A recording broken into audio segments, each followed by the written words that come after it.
Howdy, welcome to today's tutorial. What we're going to be looking at today is EQ and the different types of EQing and little different types of techniques. It's going to be a series of videos showing you with different instruments and whatnot. This is how to do it correctly, like when you're mixing. I've done a few tutorials now on mixing with the one-day mix. You can find it in Cubase and in Logic on the balance and the sound field videos. So let's get cracking. I'm going to go with this clap because this is the main clap. I'm just going to show you a few things that we've got to deal with. Okay, so our only concern today is the three different areas. Yeah, so we've got our three different controls, and we've got the high pass, low pass, and your different peaks. Okay, so let's get cracking first. See how this is not even on. I'll just play the clap. And basically, this is our high pass controller. So what happens is it just lets all the high frequencies through. So as I move this up,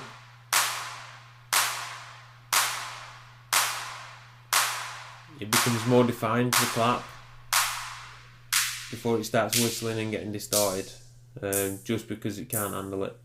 Okay, so obviously we don't want it like that. We want it around about 150 is like a general guideline to go for, yeah. However, we've got three other controls here. Basically, we've got our frequency control. This allows us to I'll just turn that off. I'll use this one. So basically, if I just put a bit of gain on so you can see what I'm doing, this allows us to navigate the different frequencies. As you can see it moving. I can play the clap. If I give it a 10 boost, you'll be able to hear the difference in the sounds.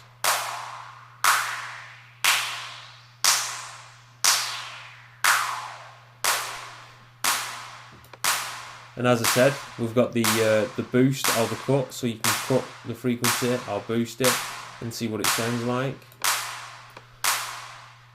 So that was our second control. So our second control is the gain or the slope. And as you can see here, the third one is the Q. Basically, what the Q is the bandwidth. So this is how many different frequencies. Excuse me. How many different frequencies are going to get through within that bandwidth. So let's just have a listen to the different types of bandwidth. So this is me cutting a different frequency. So I'm just going to boost it first and find a dead sharp frequency. You can hear it now, that boingy. And if I cut that out, can't really notice a big difference with the overall sound. So as I expand the Q of the bandwidth, you see what happens? It's cutting more frequencies, therefore we're getting a more defined sound, but also a thinner sound. Yeah. So that's the high pass. You've got the gain, the bandwidth, the gain, and the frequency. I'm just going to turn that off a minute. And then obviously we've got the low pass. So if I play it, it's just the opposite of the high pass. It's going to let the low frequencies through. So if I press it,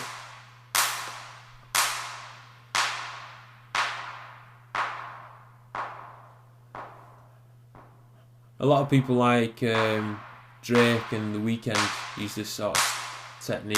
It sounds a bit dull, and then they put a load of reverb on it. Yeah. But obviously it takes away the brightness and the sparkle and the definition of your clap. So just watch out for that. And basically them are the main controls that we're going to be working through in these next few tutorials. Obviously we've got the master gain. So because you might be cutting more than one frequency, say if I cut a lot of frequencies, so I cut that down, you can then boost it. Because what we're doing is, when we're cutting, we're subtracting, therefore we need to then maybe bring the volume of the overall piece back up. Okie dokie. So them are the main controls we're going to be looking at. See you at the next tutorial.